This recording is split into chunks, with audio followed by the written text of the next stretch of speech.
As you search the smoldering ruins, you discover little has survived the fire, which at its height must have transformed this town into a blazing inferno. The charred bones and skulls of those who died in the battle are strewn everywhere, and no attempt has been made to bury them. You are examining the remains of a Dracarum sword when suddenly you hear Scarab calling you. His voice is full of urgency. You discard the sword and hurry back to the main street to find out what is wrong. On reaching the main street, you see Captain Scarab beckoning to you from the doorway of a ruined inn. "Over here," he calls. "I think I found something." "What is it?" you say on entering the fire-ravaged ruin. "Come and take a look for yourself," he replies, and takes you to a flight of stone steps which leads down into a cold, dark cellar. In a corner of the cellar, you see two booted and blood-stained feet protruding from beneath a mass of collapsed flooring. You move closer and discover they belong to a Lentian soldier who is badly wounded and barely conscious. Scarab helps you to clear away the charred timber which are pinning him to the ground, and using your Kai healing skills, you attend to the man's wounds. After a few minutes, he recovers consciousness, just long enough to tell you his name, Hul Sendal. You both carry the man back to the river and place him carefully in your boat. The captain's men have managed to clear a passage wide enough for the flotilla to pass through in single file, and as you continue your journey downriver, you spend some time nursing the injured soldier back to consciousness. He tells you of the battle that destroyed his regiment, of how Magnon used his scepter to set the town ablaze, and of how he has survived the last 6 days sustained by nothing more than a few handfuls of snow. His account of the battle is chilling, and it leaves you with an gnawing fear that maybe it's already too late to prevent Warlord Magnon from regaining control of Dark. West of Otnenga, the river meanders very little as it crosses the snow-swept plain of southern Nyrus. It is a deserted landscape, yet Captain Scarab cautions his men to remain watchful, doubly so whenever the boat passes an occasional copse of fir or stunted pine. Late in the afternoon, as the light is beginning to fade, you come to a forested part of the river where the banks are steeply undercut. Trees are growing at the very edge of the overhanging banks, and their roots are clearly visible, hanging down like clusters of vines in the icy waters of the Shuk. You are watching the left bank when suddenly your pathmanship senses alert you to the threat of ambush. You warn the captain, he signals to the following boats to put ashore at once. Having sensed the threat, you volunteer to go forward and scout the woods, to find out who, or what, is there. Scarab agrees, and he calls for 3 of his men, all trained army scouts, to accompany you. He and the rest of his command will remain here with the boats and wait for you to return. Roll the die. 2. 2? 2. You tell the 3 Lentians to spread out into an extended line and watch carefully for your signal. Then you scale the river bank and make your approach to the trees. The 3 men all seem to be competent scouts, but you have your reservations. Had it not been for Scarab's insistence, you would have preferred to scout this copse alone. You only just entered the copse when one of the Lentians accidentally stepped on a dry twig. There's a loud crack, and then almost immediately, a volley of arrows comes screaming out of the trees, forcing you to throw yourself face first into the snow to avoid being hit. Roll the die, and I guess you may add 1 for having that amulet now. 9 then? The arrows miss you by an arm's length, but as you hit the ground, you gash the palms of your hand on the trunk of a fallen tree. Lose 1 endurance point. One of your scouts hurries to your side and takes hold of your arm, fearful that you have been mortally wounded. You pull away and briskly you tell him that you are not seriously hurt and that he should watch where he steps in the future. Sheepishly he follows you as you creep forward through the snow, using the sparse undergrowth to your advantage wherever possible. You move deeper into the copse until you spy where the arrows came from. A small camp is hidden among the trees.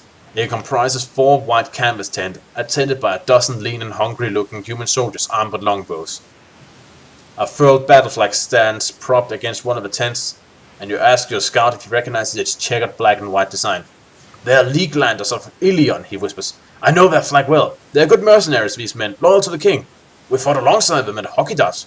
You're anxious about risking another volley of arrows, but when you tell your companion of your fears, he smiles. "Don't worry, Simon," he says. "I know how to make safe contact with them." The scout places 2 fingers to his lips and gives a long, warbling whistle. The sound makes the mercenaries spin around and stare in your direction, and you hear one of them whistle twice in reply. The scout then asks that you be allowed to enter the camp. There's a long pause, then a heavily accented voice replies, "Show yourself." Relief that you're human and not Dracarum is displayed clearly on the face of these Leaguelanders when the 4 of you stand up and walk slowly towards the camp. They offer their apologize for firing at you and one suggests that he escorts you to meet their leader, Baron McQuinn. Politely accept his offer. You and your scouts are taken to a lookout post on the banks of the river where you meet with Baron McQuinn, the leader of this mercenary band. He's a tall man, clad from neck to toe in furs that are caked with frost. A battered silver helm hides much of his battle-scarred face, but you can see enough of his distinctly Elonian features to know at once that he's a brave man, a man of honor. Obviously, we have the hearts flying. I mean, look at how we describe our enemies. How can he immediately see, based on genetic traits, that he's an honorable man? I really have no idea, but I think his eyes, lone wolves, are sort of... Yeah, never mind. But isn't he saying you can see in his distinctively Elonian features that he's an honorable man, kind of like saying, I can see in your distinctively Asian features that you're good at business. Yeah. As I said, I think Lone Wolf simply have the hearts for this guy. He regards you with a skeptical eye, having never before met a sum-lending lord, let alone one such as you. He questions you at length, and upon hearing your story, you sense that he's greatly impressed. In return, he tells you briefly of how he and his men have come to find themselves here. Alright, so there's a picture of the guy. How can you see anything through that? His eyes are just that good. Let me see. Anyways, how many men did you say that he led? In the camp? Yeah. Did you mention a specific number? I can't remember. No, let me just see.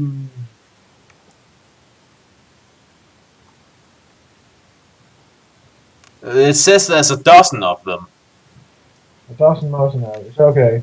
That would be 12 or so. Yeah, but it could also be like, a vague number, around a dozen. This regiment is still loyal to King Sarnak, he says proudly, unlike the cowardly Stormlanders. They have broken their pact, and now they fight against Lentia alongside the enemy. The Baron spits at the ground in a show of contempt for these treacherous regiments. My command has been left here to fight as a rear guard. Orders are to ambush any Dracaran that may try to reach Stark by river. We believe there to be many enemy reinforcements at Connosot, and our task is to prevent them from joining with Magnorn. You remind the Baron that you have just come from Connosot and that it is virtually empty. There are no enemy reinforcements there. Respectfully, you suggest that he and his men join with you in an attempt to reach Dark, where he could join once more with the Lentian army. He considers your suggestion, and after discussing it with his men, finally agrees. But first, he says, as he shakes your hand in friendship, you must summon your men to my humble camp. It'll soon be dark, and it is too dangerous to travel the river at night. You could be ambushed. You send one of his scouts to summon Captain Skera and his men, and when they arrive, they are treated most hospitably by the mercenaries, who, despite their own hunger, unselfishly share out their meager rations. You stay here overnight and break... Yes? This proves that they are honorable, nice people who are good to their allies. Could we please drop the constant description of how Lone Wolf can see things on people's features and how pretty our allies are? But then the reader might not get it. Readers are dumb creatures who has to have everything beaten into their skull with a sledgehammer. And Lone Wolf is a superficial idiot who thinks that pretty equals good. Yep. You stay here overnight and break camp at dawn. The Baron's regiment has suffered heavily in battle and now totals little more than 40 men. Oh, 40, okay. That would get a specific number. Yeah, I couldn't remember if there was a specific number before, that's why I asked. Yeah, that's okay, but no, just said dozens. And that's a little over 40 men then. And so you have no difficulty in finding room for them in the boats. Captain Skera is especially pleased to have these warriors aboard. Despite their losses, they are a cheerful group and they help lift the morale of his men. The journey downstream passes swiftly and without incidents, until shortly before noon, the sky grows steadily darker. An orange glow illuminates the distant horizon, and you can see many pinpoints of fire spread all across the land. An eerie silence descends on the flotilla as it draws nearer to the city of Dark. Shortly after, you see a lines of troops marching towards the glowing skyline.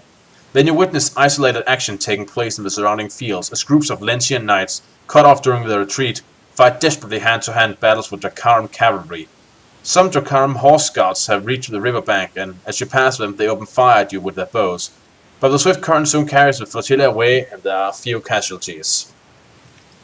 That's just mentioned so offhand. Anyway, picture time! So, yeah.